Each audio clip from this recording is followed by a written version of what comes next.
Russia's moving tactical nuclear weapons to Belarus so they're closer to NATO, which is never something you want to hear, especially in the middle of a war. First, it's worth mentioning that the US doesn't see any indications that Russia is close to using nuclear weapons, so this isn't cause for panic that nuclear war is imminent.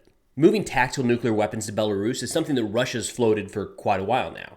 Originally, Russia put out messaging repeated by President Lukashenko that Belarusian soldiers would be receiving the training on necessary equipment. Now, that hints at a bigger story here. All of this is understandably a little vague right now, and I'm hopeful that when Shoigu put out that Belarusian service members had been handed Iskanders and Su-25s to carry the munitions, that's not suggesting that Belarus would be able to launch the munitions themselves. I mean, Russia forward deploying nuclear weapons is one thing, but handing them to a non-nuclear state would be considered a pretty reckless move. For starters, and a pretty big one, that would violate the treaty on the non-proliferation of nuclear weapons that was signed by the Soviet Union. So I'm not going to spend a lot of time on that aspect because I don't think that's exactly what's happening here. The international uproar over transferring nuclear weapons to Belarus would be pretty substantial, and I haven't really seen that yet.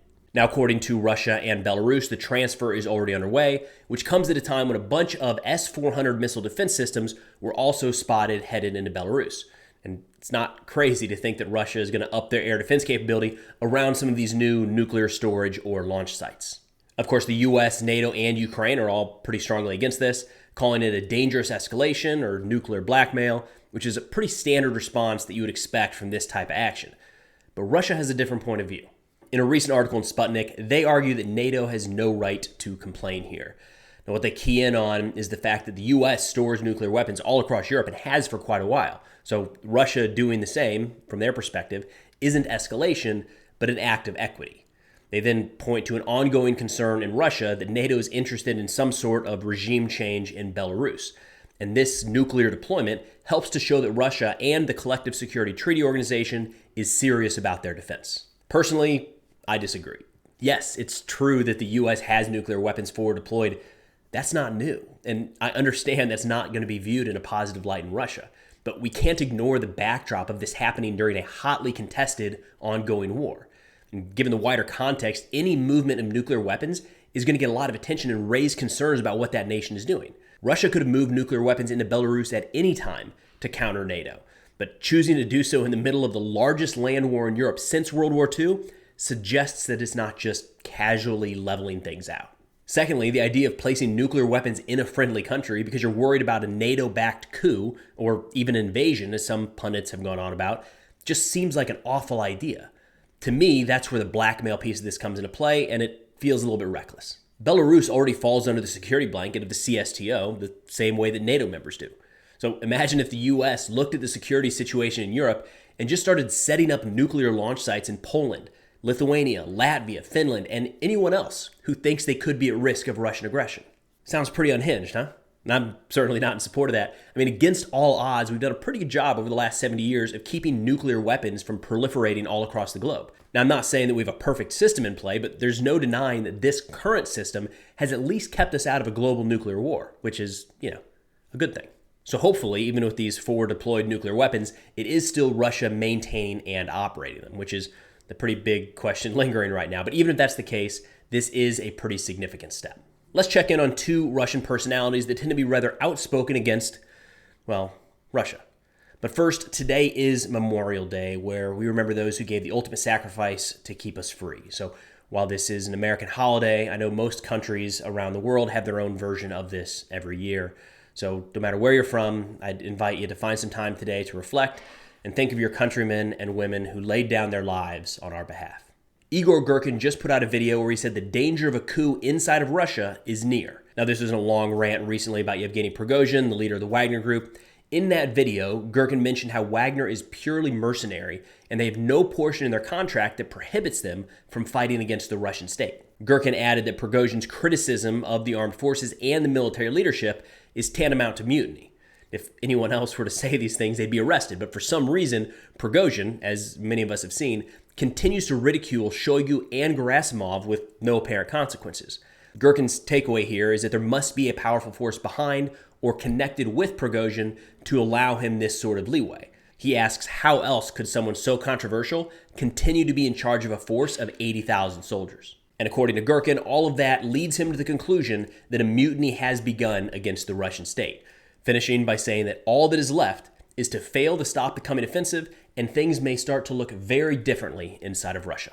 All right, we got to be careful with Girkin here. He's getting a lot of attention in Western media because he's saying things that people want to hear, that Russia's failing, that there's no leadership, and in this instance, that a coup is in the works. On the other hand, he's a hardliner, a Russian nationalist that wants to see Russia prevail in Ukraine. I mean, if you watch some of his stuff over time, you'll see him come across as depressed when talking about some of these things.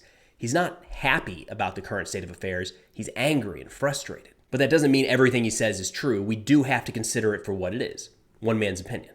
And just as with Prigozhin, Girkin's intended audience here is the domestic Russian population, and the man also very clearly has his own personal agenda, whatever that may be. However, Girkin has gotten some things right, even from the early days of the war.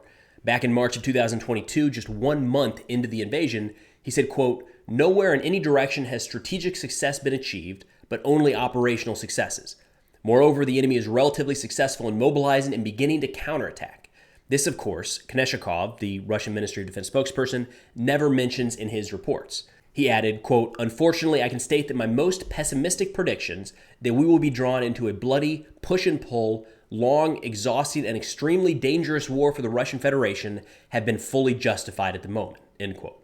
That was a time where there were still plenty of Western analysts that thought Ukraine could fall before winter.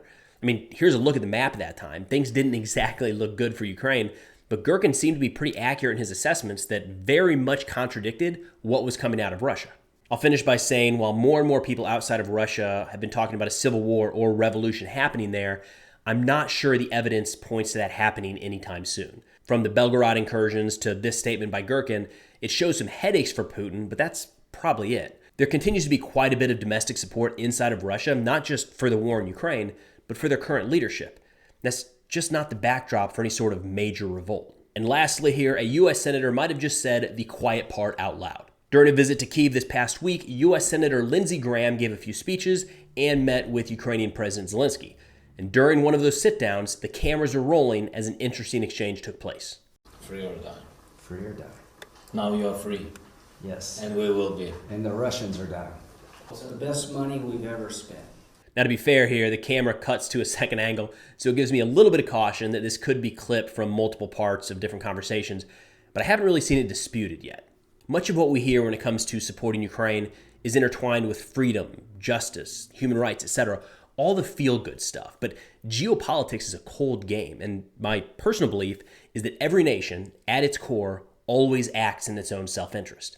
So I'd imagine behind closed doors, much of the conversation about ongoing support for Ukraine isn't talking about the justness of their cause, but the degradation of the Russian military, how that negatively impacts China, and how this can help further U.S. goals in Europe and across the globe. That doesn't mean that interests can't align. I mean, in this case, if the U.S. is pursuing a weakened Russia and sees that path through the destruction of their military in Ukraine, that's exactly what Ukraine is hoping for. Overall, I tend to think we spend a lot of time around messaging when it comes to conflict, which really isn't anything new. It's a lot easier for people to get on board with upholding democracy or fighting for freedom than calculated geopolitical moves to put the U.S. in a better position 10, 20, even 50 years from now. I'm not bringing this up to throw a wet towel on support for Ukraine or to suggest there's some other nefarious move at play.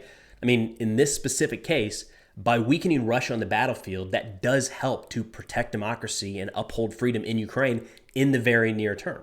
And at the same time, it may also be an avenue to advance U.S. interests in quite a few ways. So both very well could be true at once, but Senator Graham's comments are just a little reminder that there's often more to it than the short, easily articulated reason for support or direct involvement in a conflict. But that's all I got for now. Thanks for watching. I'll see y'all next time.